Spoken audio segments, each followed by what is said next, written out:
दोस्तों, होर्मुज पर कब्जे की अब असली जंग शुरू हो गई है। 2 अमेरिकी युद्धपोत ओमान सागर में तैनात कर दिए गए हैं। रातों रात इनकी तैनाती हुई है। वहीं 200 के आसपास फाइटर जेट भी मिडिल ईस्ट के आसमान में घूम रहे हैं।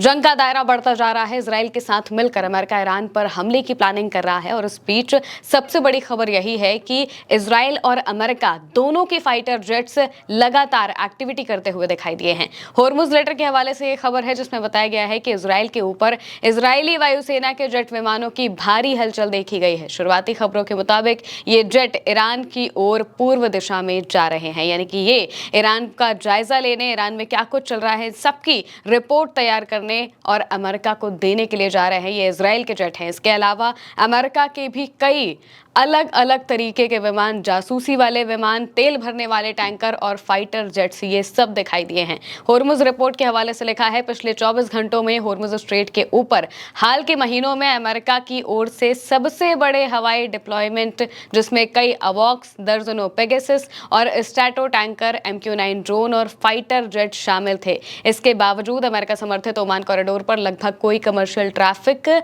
नहीं देखा गया है। यानी कि यहां पर अमेरिका पूरी कोशिश कर रहा है कि अपने फाइटर जेट्स के जरिए वो होर्मुज के इलाके को कंट्रोल कर ले। इस वजह से अपने अलग अलग तरीके के फाइटर जेट्स, हैवी डिप्लॉयमेंट किया गया है लड़ाकू जहाजों का, और इससे कहीं ना कहीं जो कमर्शियल जहाज है उन्हें ये बताने की कोशिश की जा रही है अमेरिका की तरफ से कि वो सेफ हैं, लेकिन फिर भी कमर्शियल जहाज़ों को अमेरिका पर बिल्कुल भरोसा नहीं है और वो ईरान के बताए हुए रास्ते से ही जा रहे हैं, ओमान कॉरिडोर से नहीं जा रहे हैं, जिस वजह से ही अमेरिका और ज़्यादा बौखलाया हुआ है।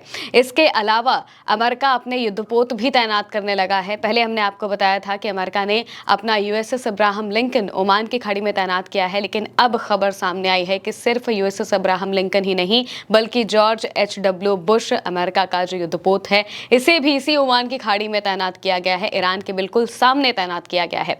होर्मुज रिपोर्ट के हवाले से लिखा है, 10 जुलाई की सेंटिनल-2 इमेजरी से पता चलता है कि USS अब्राहम लिंकन ने ओमान की खाड़ी में फिर से प्रवेश किया है, जो कि चाबहार के पास ईरान के तट से लगभग 250 किलोमीटर दूर संचालित हो रहा है। कई ईरानी मिसाइल प्रणालियों की सीमा के अंदर संभवतः 2 विध्वंसक द्वारा अनुरक्षित है, यानी कि 2 डिस्ट्रॉयर्स भी इसके साथ चल रहे हैं। यह कदम तब आया है जब वाशिंगटन ईरान पर नौसैनिक नाकेबंदी फिर से लगाने की तैयारी कर रहा है, जिससे अमेरिकी नौसेना की सबसे मूल्यवान संपत्तियों में से एक ईरान की हमले की दूरी के भीतर वापस आ जाएगी। यानी कि इसे बिल्कुल ईरान के चाबहार पोर्ट के जस्ट सामने करीब 250 किलोमीटर की जो दूरी है उस पर तैनात किया गया है। ये अमेरिका का USS अब्राहम लिंकन है। लेकिन अगली खबर में पता चल रहा है कि USS जॉर्ज H.W. बुश को भी ओमान की खाड़ी में देखा गया है, जो कि USS अब्राहम लिंकन से सिर्फ और सिर्फ 162 किलोमीटर दूर था। यानी कि दोनों अमेरिका के जो कैरियर हैं इन्हें तैनात किया गया है और ये दोनों अमेरिकी कैरियर अमेरिका के सबसे विध्वंसक, सबसे खूंखार युद्धपोत माने जाते हैं और इन्हें इस इलाके में तैनात करने का मतलब यही है कि अमेरिका कोई बहुत बड़ी प्लानिंग कर रहा है ईरान के खिलाफ। अभी अमेरिका की तरफ से कहा जा रहा है कि हम बातचीत कर रहे हैं, बातचीत की कोशिश कर रहे हैं, क्योंकि हर बार ये तो एक पैटर्न बन गया है और हमारे ऑडियंस को भी ये बात पता चल गई है कि जो भी लोग इस युद्ध को देख रहे हैं, समझ रहे हैं, उन सबको ये समझ में आ चुका है कि अमेरिका या फिर डोनाल्ड ट्रंप इसी तरीके की हरकतें करते हैं, हमला करते हैं, 2-3 दिन तक कहते हैं कि हम बात नहीं करेंगे, ये वो, और उसके बाद फिर जैसे जैसे वीकेंड गुजरता है, सोमवार तक खबर आ जाती है कि फिर से बातचीत शुरू हो गई है। यानी कि ये एक पैटर्न बन गया है अमेरिका का अपनी मार्केट को इन्फ्लेट करने के लिए और खुद को टाइम देने के लिए। ये इस तरीके का पैटर्न बनाया हुआ है। अब यहाँ पर जो अमेरिका के ये दोनों ही कैरियर हैं, यानी कि ये जो दोनों अमेरिका के युद्धपोत हैं, इन्हें तैनात किया गया है। इनके साथ में एक ऑयल टैंकर और एक डिस्ट्रॉयर भी मौजूद है। ईरान के इतने करीब 2 कैरियर का ऑपरेशन तनाव के बहुत ज़्यादा बढ़ने का संकेत है, जैसे कि नौसैनिक घेराबंदी की तैयारी, हमले के लिए ज़्यादा तैयारी और कूटनीतिक सीज़फायर ढांचे के लिए एक और बड़ा झटका, यानी कि सीज़फायर बिल्कुल ख़त्म है। ट्रंप ने एक दिन पहले भी पोस्ट करके कहा था कि अब हम सीज़फायर नहीं कर रहे हैं, सीज़फायर का कोई मतलब नहीं रह गया है। और अब यहाँ पर ये साफ तौर से देखने को मिल रहा है कि अमेरिका नई तैयारी कर रहा है, नए तरीके से इस जंग को लड़ने की तैयारी कर रहा है। या तो वो अपनी वापस से जो ब्लॉकेड पहले लगाया गया था वो ब्लॉकेड दोबारा लगाएगा, क्योंकि 2-2 डिस्ट्रॉयर, 2-2 युद्धपोत अगर यहाँ पर लाए गए हैं तो इनसे कोई बड़ा काम ही किया जाएगा। अब हो सकता है कि अमेरिका के पोर्ट्स पर ये जो ब्लॉकेड है जो पहले लगाया गया था उस तरीके का ब्लॉकेड लगाया जाए, या फिर इनका इस्तेमाल करके ईरान पर हमला किया जाए, जैसे कि पहले हमले होते रहे हैं, बिल्कुल उसी तरीके से यहाँ पर हमला किया जाए।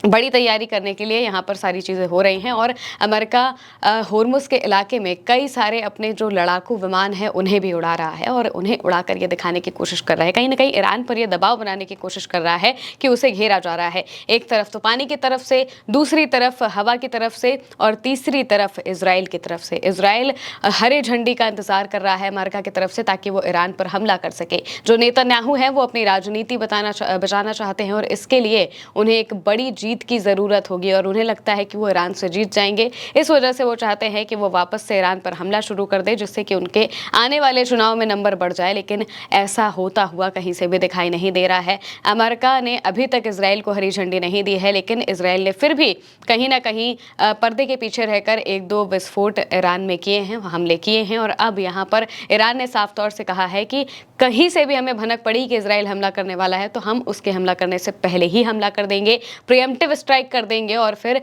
इजराइल पर एक के बाद एक ताबड़तोड़ नुकसान वाले हमले किए जाएंगे। इसके साथ में ही अब ये जो अमेरिका की युद्धपोत है इनका तैनात होना बता रहा है कि कैसे होर्मुज़ के इलाके में जो कब्जे की जंग है वो बढ़ती जा रही है।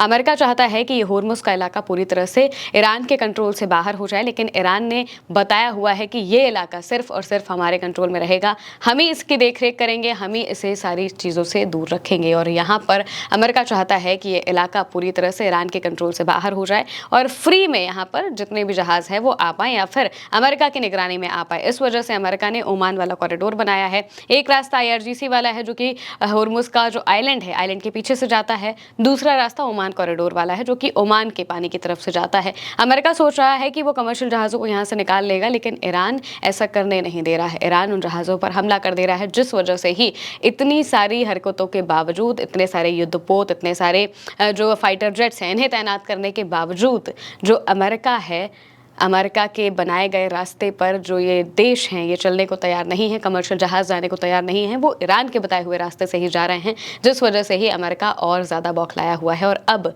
ये जो होर्मुज़ पर कब्जे की लड़ाई है ये बढ़ते हुए दिखाई दे रही है। यहाँ पर अब फाइटर जेट्स और युद्धपोत आ चुके हैं, तो मामला साफ तौर से समझ में आ रहा है कि जंग अब और बड़े लेवल पर जाते हुए दिखाई दे रही है। फिलहाल के लिए मेरे यानी महिमा के साथ इस खबर में इतना ही। आप देखते रहिए उल्टा चश्मा यूसी।